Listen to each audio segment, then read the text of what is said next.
will fall into the hands of the Lord, and not into the hands of men. For as his majesty is, so is his mercy. Absolutely. So y'all, we got to clear. Here's some James 1 on that to back that up. The book of James chapter 1, and we're going to see the same thing because Satan has a way of tempting you. And the Most High, whenever he tempts, it's called a trial. Satan tempts you with law breaking. Two different things. Most High say, I would never tempt you with evil. So it has to be a trial to prove your lip service. Because we can make our mouth say anything. We can perform in front of anybody. But when it comes down to the hour of temptation that comes upon every man, you're going to be solo with that. Exactly. Yep. You can talk tough if you're in a gang with your gang behind you. But when you get solo and another gang catch you, what you going to do? You got one or two choices. Join sides. Right. Or as Joshua said in chapter 24, choose whom ye will serve this day. Absolutely. So y'all, we got to be clear and understand. James chapter 1. What we have, Jay, right there where it gets in, get right to the heart. Temptation. James 1 and what? 6? No, it's just, start at 1. Okay. Who got that? I got it. Okay.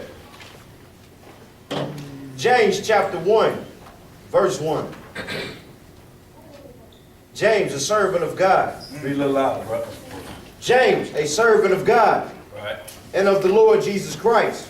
To the 12 tribes which are scattered abroad. Who's he talking to? The 12 tribes which are scattered abroad. So it's talking about the 12 tribes of Israel. He's giving them a message here.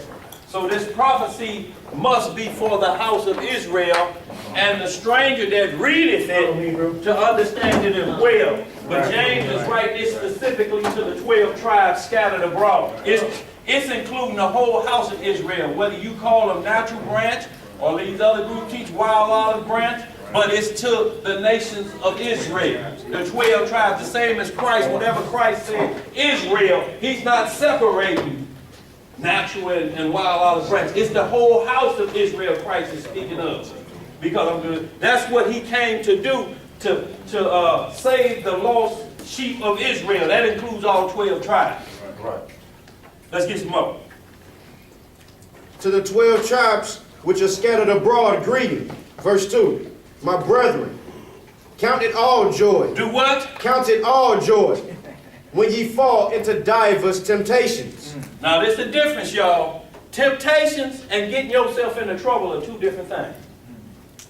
Now, if problems is coming on you and you resort to saying, well, maybe I was born for it to happen like this. No, you wasn't.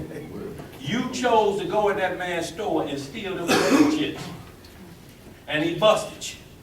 You chose to go through the back door of a house you shouldn't be going through. And you got busted. That's not a temptation of the Lord. That's what we're going to read a little bit more of James coming in.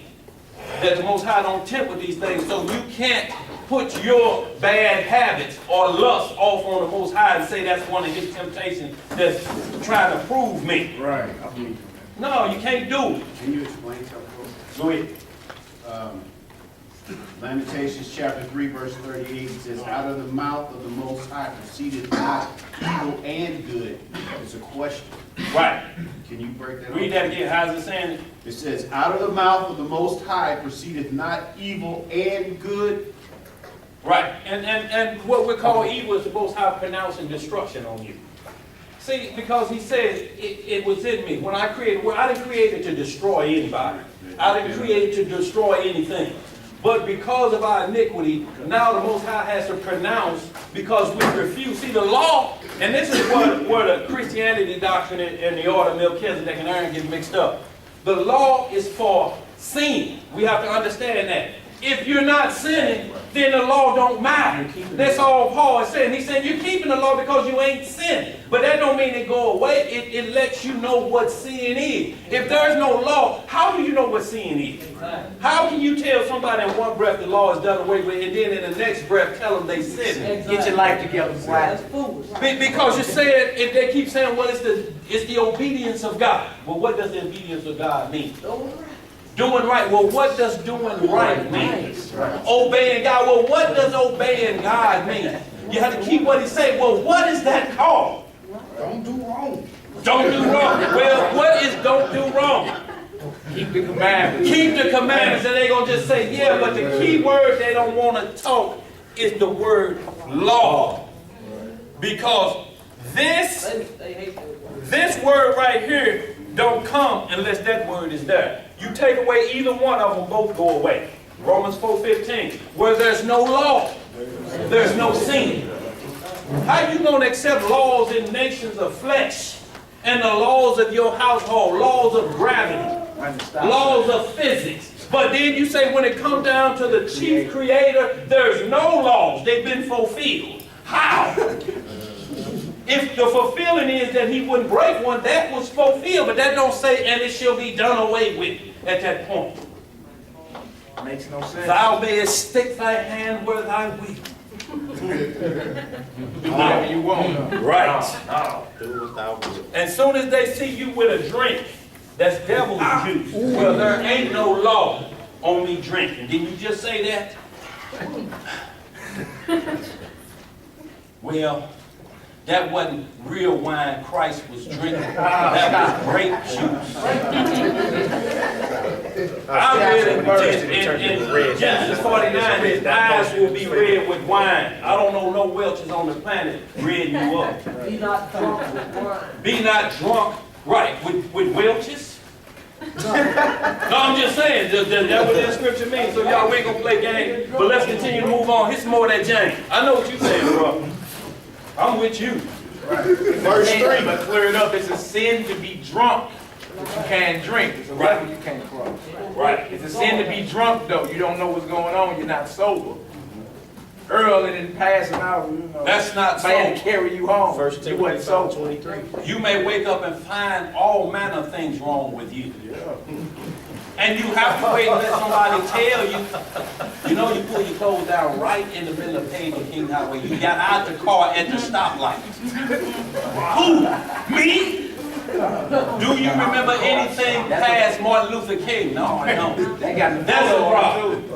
That intersection got the cameras on. That's a problem because the next waking moment could be the judgment. You ain't sober? I don't care what you're doing. The Most High says stay sober. You can party. He never said you couldn't have a good time. Right. But he's saying stay sober. Know what's going on. Let's get it. Verse 3. Knowing this, that the trying of your faith worketh patience. But let patience have her perfect work, That's right. that ye may be perfect and entire, wanting nothing. Patience to have his perfect work, meaning I'm going to give it a week. If the Lord don't answer, then I'm going to miss Rudolph. That ain't no patience. The Most High know when to say it's enough on you, just like your parents know to tell you when you can go back outside. Or you can play with the game again. There's a level she knows when full repentance has taken place. But under us, hell, 24 hours, we ready to call it a day. Lord, ain't that been enough? No patience. I learned my lesson. No, we ain't learned no lesson. See, you at that point, you ain't sorry for the sin. You sorry because you got caught. Because sorry when you get caught has no patience. When you sorry that you disrespected the Most High, then that has patience. You don't even want to look at them in the same face. What you do is you sit back and wait for them to tell you to go outside. You don't keep asking. When a child, you have to finally go to them, get your shoes on and go on out there and play with the rest of them.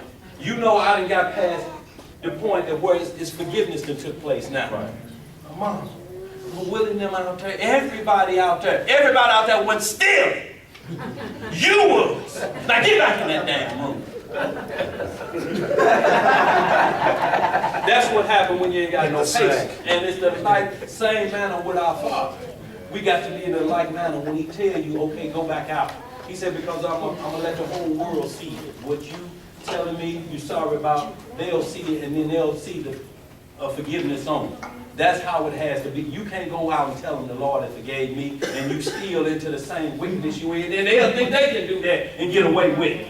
He said, no, when I set you back out to play with the children, believe me, you're going to be straight. You're right. Let's get some more of that, James. Now, This coincides with what you just spoke on. It's spoken of in Hebrews chapter 12, verse 6. Go ahead. For whom the Lord loveth, he chasteneth. That's right. And scourgeth every son whom he receiveth. That's right. If ye endure chastening, God dealeth with you as with sons. For what son is he whom the Father chasteneth not? But if ye be without chastisement, whereof all are partakers, then ye are bastards and not sons. Express yourself. Basically, That's the issue. spare the rod, spoil the child. You know, you just let, you treat it as the stepchild. You know, we tend in this human flesh tend to, maybe, you know, that's not my son biologically. Right. But y'all in the same household, you don't favor your own son. Earthly, you don't. But the Father doesn't do it. He has no respect of person. So if he just lets you run without consequences and repercussions of what you've done, he's just treating you as I don't care about you, just run like a heathen. But if you love that child, you're going to reprove and correct him. That's right. I would be remiss to say if you didn't say that eloquently. Express But with yourself. that, I like to say, all praise to the Most High. And it's only to God. Like that verse kind of, when it talk about that James 1 verse 4, but let patience have a perfect work, that ye may be perfect and entire, wanting nothing. Right. And kind of how we've been broke down on everything we see. Right. You know what I'm saying? We read about that in Deuteronomy 48 verse 48. Therefore shalt thou serve thine enemies, which the Lord shall send against thee, in hunger and in thirst, and in nakedness, and in want of all things. Right. And it's kind of showing how, you know what I'm saying, that curse be put upon us to lose our patience. Right. Absolutely. And That's right. The word now. And that's because we don't have the term taught to us that we're servants. We have the term taught to us that you're worthy of the Lord's blessing and you ain't done nothing worthy of it. You can't do nothing worthy of it in this flesh that's marked with the nature to sin. That sin will be straightened out when Christ come back because it happened when we were in a state of no sinning. It's an everlasting curse until the everlasting priest comes and wipes it away. If it were not so, we wouldn't die because what's the wages of sin? Death, And what is sin? transgressions of the law. So if we no longer under the law, it shouldn't be no more death. Let's get some more of that, James, bro. Let's get through this, y'all. Verse 5. If any of you lack wisdom, let him ask of God, that giveth to all men liberally, and upbraideth not, and it shall be given him. Right. But let him ask in faith, nothing wavering. Nothing wavering, y'all. We can't be half-assed. For he that wavereth is like a wave of the sea driven with the wind and tossed. For let not that man think that he shall receive anything of the Lord. That's right. It says like a wave tossed. It's called a rip current or a rip tide. You can't control it once you get out there. They tell you in the ocean, don't walk past this point because there's no control out there. He's saying a man with two hearts gonna be tossed like this. But the worst thing can happen is Hebrews 6. You get this word. You come out of the bad, out of the commandments of men and doctrines of idols. You get into this and then you decide, I'm going back to what I used to do. No, that's the worst can happen to you. You're going to be tossed to and fro because now you're going to try the next best thing to try to make it equal. I lost out on that. What can make it equal? Then you just toss to and fro. And everything they use keep coming back to the Bible. Man, that's what they was telling me. Why do I have to keep trying something new and I can just stay at home? Toss to and fro, y'all. We can't have that mindset. Let's get some more. Verse 8. A double-minded man is unstable in all his ways. There it is again, a double-minded man. Go ahead. Let the brother of low degree rejoice in that he is exalted, but the rich in that he is made low, because as the flower of the grass he shall pass away. For the sun is no sooner risen with a burning heat, but it withereth the grass, and the flower thereof falleth, and the grace of the fashion of it perisheth. So also shall the rich man fade away in his ways. Blessed is the man that endureth temptation, for when he is tried, he shall receive the crown of life. Most High just told you money ain't gonna get you out of the trial of temptation. Nope. I don't care how much paper you got. You think Jerry Sandusky and he ain't faced the true tribunal yet? Yeah, exactly. It's just here on earth. He got some more he got to answer to. Let's read some more. Which the Lord had promised to them that love him. Let no man say, when he is tempted, I am tempted of God. So don't fix your lips to say this. If you know you caused this situation, this ain't no temptation from God. God ain't told you to go break the law. Willingly, go break the law. What you got? Go ahead. Get some more of that. Finish that up with. Go ahead, Mel. What you got? For God cannot be tempted with evil, neither tempted he any man. He can't be tempted with evil, neither he tempted any man. Satan can never come to the Most High and say, let me tamper with your writings. I bet I can get a man. The Most High like, well, how can they win at that point? How is it free will at that point? Because if we saying it's a holy book, and now it's been allowed to be tampered with, what chance do we stand? He don't need to tamper with nothing. Like he teaches a doctrine that's not in there. Right. You feel me? Like the doctrines of the world or the world religions is not in the Bible. So he not tampering with nothing. He just tampering with what you believe out of. Right. That's why he spend out so much money on religion. I mean, that's what he don't got to tamper with the record, because if the record is tampered with, just like in court, if the evidence is tampered with, It's you throw gotta the case out. You got to throw the whole case out. And And any everybody tampering label with that, right? Yeah. And so if it goes back to David, every time that was used, them cases thrown out. All of them. All of them. Which brings into fruition Galatians chapter 5, verse 9. What is that? A little leaven, i.e. deceit, leaveneth the whole lump. Right. You are acquitted. Right. I got something for that. Go ahead, Malvin. What you Yeah, got? this right here is in that the Ecclesiasticus and the Apocrypha. Going with the brother just read, James chapter 1. Don't say you tempted of the Lord. This is Ecclesiasticus chapter 15, verses 11 and 12. Right. It says, say not thou, it is through the Lord that I fell away.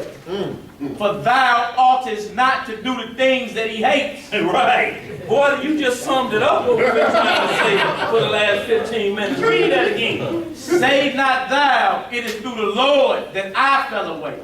For thou oughtest not to do the things that he hates. Say not thou, he hath caused me to err.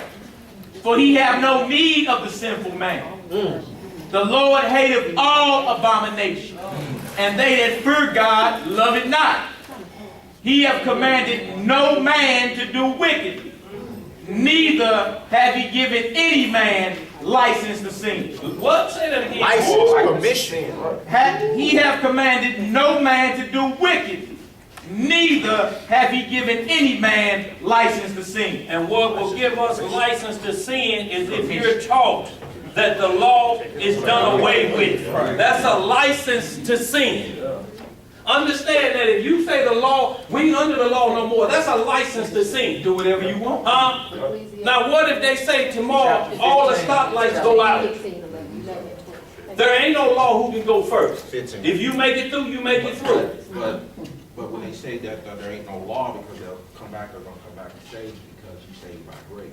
Well, if you're saved by grace, then we go to the Romans. 6th chapter. Romans 6th chapter. Or we say, because grace has abounded, do we void the law? God forbid. God forbid, we establish it. Like you said, Dre, that's what they gonna say. That's what they're going to say, but that's how you have to answer. You have to answer. We don't Because that's crazy. this, when you get down to it, don't worry about grace. So the bottom line, you're telling me grace replaced sinning. That's what you want to hear them say. If they say yes, then we know they way on point. Then if that's the case, see, you're only working off of what they say. If they say grace replaced the law, then grace replaced sin. Right. Because without law, you can't have no sin. Right. So you can't even mention the word sin no more. This is the key. Ask them what is sin and watch them fight like they're in the Vietnam War. They are not going to say what transgression of what sin is. It's transgression of what? And see, that's in the New Testament. And that's after Christ and it's after Paul. Right. So when they are saying that, so what you saying now? This is way up here. This ain't way back here. 1 John 1. If we confess our sins. So you're telling me there's a set of grace laws here. If there's a set of grace laws, let's get to them and see where it says if you don't keep these, you cannot enter into the kingdom. The grace laws. Grace laws, where they written at.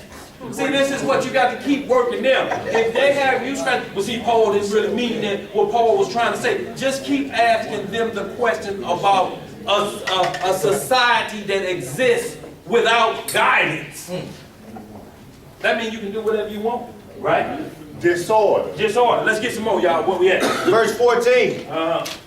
But every man is tempted when he is drawn away of his own lust. What is he drawn away with? His own lust. His own lust. And enticed. And enticed. It's a difference.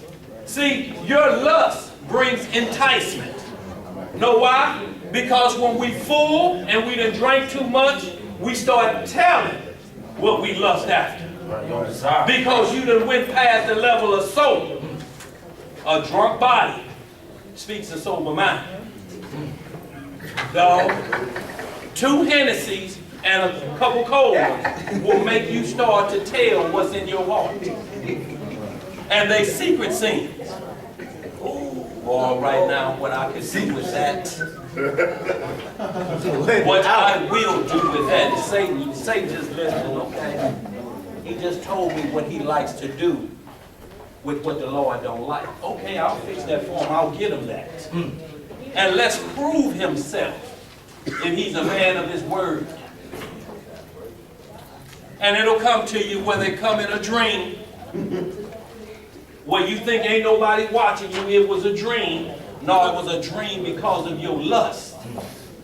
And lust is a strong craving or appetite for things that we shouldn't desire. Vile affections that we should not desire. Chances by night or daytime, huh? No time, because you can daydream just sitting up there staring, looking. Somebody have to do you like this. Man, where was you at? Boy, I can't tell you where I was at. Why? Is it sin? You can't tell me? Is it breaking of the law? And y'all, that's what we have to do. Just keep working. Don't go off on the page. Just keep working with what they can't get around. Sin and law is tied together. You can't separate it. You can't separate it. It's impossible to separate. Like from gas and brake on the car. All gas, what's going to happen and no brake pedal? Huh? Just the brake and no gas, what's happening? Crash. You ain't going nowhere. Can't take off. You in stop mode. Let's get some more of this. Where we at? Verse 15. Then when lust have conceived. When lust has done what? Conceived. See, lust has to conceive. See, it's in your lust and then the enticement comes. You're praying. See, but what happens is when you get intoxicated, no matter which way it looks, gluttony make you intoxicated. You can be intoxicated, eat too much, and you start talking noise. Well, back in the day when I was a youngster, hell, I could eat a whole chicken by myself. Fat mouth. They ain't doing nothing on that contest. I go down there and eat 800 hot dogs in one setting. Oh, what do you think that's going to do to your body? That's how they don't sound good. So we can be intoxicated by that and brag on what we can do. The scripture tells us in this Ecclesiastes as well, don't let nobody tempt you into drinking to tell what your manhood is. Is that it? One drink? Don't be mighty. You sitting here, don't be mighty to drink. You sitting here wobbling. You ain't no man. Then they start probably talking about cigarettes. You probably ain't got hurt. I got hurt. Because you can't drink. So they pass you another drink that's supposed to be grow hurt. Y'all, we got to be extra careful. Let's get some more of this. Verse 15. Then we're going to go to that John 3:16. Then when lust hath conceived, it bring forth sin. Right? And sin, when it is finished, bring forth death. See, lust has to conceive. So you're thinking about something that you ought not be. Then you put yourself into the act of ought not being. Right. Then, once you put yourself in the act of ought not being, then it's conceived at this point. So if you think about something and you know it ain't right, kick it out. Ain't no harm, no foul. You just saying, I gotta watch myself. Satan's been Creed, I've been running my mouth too much. Get behind me. I ain't been in my closet and praying like I ought to be. Ain't got that armor on. I ain't got this armor on. I'm talking naughty nothings. Every time I drink this drink that happens. So what is that telling me to do? Leave that alone or tone it down. If you tone it down and it's still there, you got to let it alone. This is a war. There's many battles within a war. Some battles you're going to lose. But your eye is on the end coming of the war. That's where you got to stay focused at. You're put in a position where you're going to lose a battle or two. But it told you if that battle you lose, take your life, you want to be on the right side of it, not the wrong side of it. Let's get some more. Where we at? Verse 16.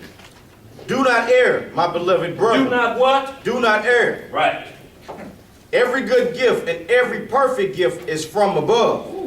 So if you got something from anything from up above, and what we're talking about, you have sought the kingdom first, and then everything else is added to you. You know how you done got a gift from something you ain't supposed to be doing. Don't say the Lord has brought you that gift and you know what's behind it. My son bought me a house. I've been wanting a house all my life. What is this house bought with? Dope boy man. Dope money? No. Hold on now. You on Social Security, you living in a mansion, and there are 3 Rolls Royces out in front. Who won't show the government the paperwork? Big Mama. How Big Mama paying for all these off of Social Security? So now her gift becomes a tragedy to the world. When they come and take everything, and they set her outside too with her belongings. But all of this belonged to us because we broke the law. Because we broke the law. You can't lavish in what we call it, ill-gotten gain. In law breaking and say it's a blessing of the law. It ain't no blessing of the law. Huh? Especially not according to Proverbs chapter 20, verse 23. What are you talking about, John 3:16? You got something else? Go ahead. What you got? Divers weights are an abomination unto the Lord. That's right. And a false balance is not good. Right. I got some Proverbs 15. Oh, we got divers weights. Look at this. This unbalanced, ain't it? Huh? Proverbs 20 and 23. This is right. This is sin. That balance got to come back somewhere, y'all. It can't be on that end. Right. That balance got to come back up. And then it's got to lean more this way. And the only way we do that, y'all, 1 Peter tells us, as well as we have to tell somebody about the word of the Lord. And if a sinner come in, then we hide a multitude of sins. Because once you tell them now you got something on your back. If you're telling them to do it this way, you can't be doing the opposite. So how it hides a multitude is because you told somebody to do right. You then can't be doing the same thing wrong. So it will hide that multitude of sin because the more you tell them, I told them that. I told them that. Now look at me. Now if you tell them first, I'm a low down dog and I have a problem with keeping the commandments. But that don't stop me from telling you what thus saith the Lord. So if you see me smiling and running between 2 buildings,